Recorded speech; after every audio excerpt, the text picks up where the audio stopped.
ఓం శ్రీ మాత్రే నమః. మహాపద్మాటవీ సంస్థా కదంబవనవాసిని సుధాసాగర మధ్యస్థ కామాక్షి కామదాయిని.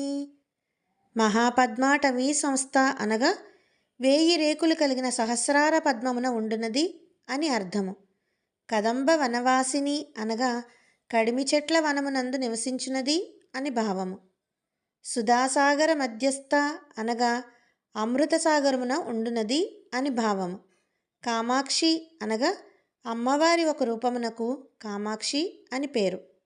కామదాయిని అనగా కోరిన కోరికలను తీర్చునది అని భావము.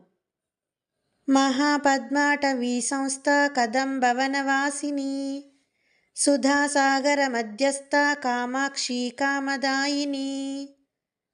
మహాపద్మాటవీ సంస్థ కదంబవనవాసిని సుధాసాగర మధ్యస్థ కామాక్షి కామదాయిని. జై శ్రీ మాత్రే నమః.